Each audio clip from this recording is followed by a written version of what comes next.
Hi mga ka-channel, ayan yung finished product natin, char.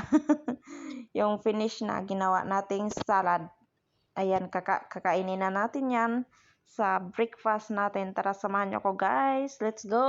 Welcome to my channel. Andito na naman si Lynn for today's video. Tara, samahan nyo ako makipagkulitan nyo.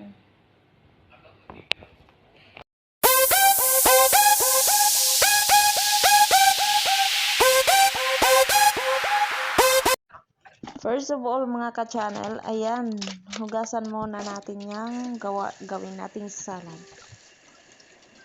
Tara, samahan niyo ko guys. At i-mekos-mekos natin yan. Mag-slice na tayo. At inuna ko nang hiwain yung kamatis.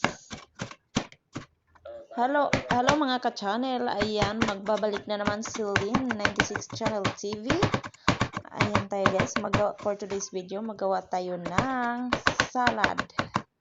Salad for breakfast. Ayan mga ka-channel. Ang daming kuskus balongos. Slice tayo ng tomato. Ang mga ingredients lang dyan ay tomato, carrots, cucumber, lemon, lettuce, tsaka ano pa ba yung iba? Lagyan natin ng salt at tsaka yung red na pang sahog. Nakalimutan ko yung mga pangalan nyo nun guys. Ayan, imikos-mekos natin yan. Ang taas ng proseso dyan kasi ang haba ng video natin for today's guys. Hindi na natin to patagalin.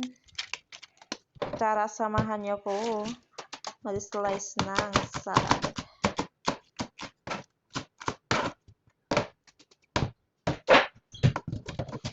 At saka guys, i-fast forward ko na nga lang para mabilis yung proseso ng paggawa. Kasi sa last dyan, maggagawa pa ako ng bread, yung kubos ba guys?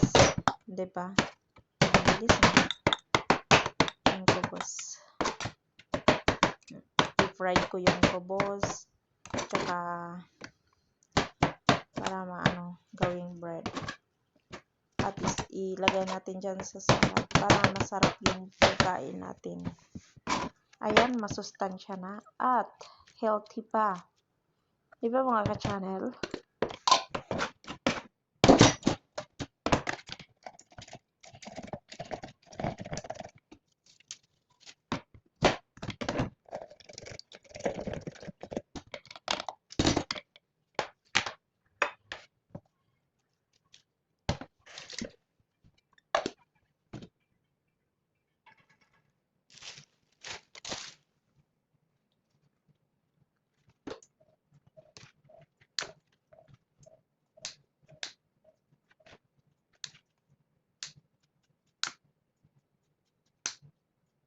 Ayan, tapos na tayong mag-slice ng ating vegetables.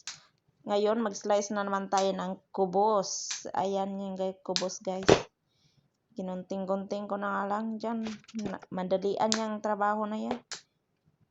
Nagmamadali kasi wala ng oras. Diba? At saka, ipa-fry ko na yan later.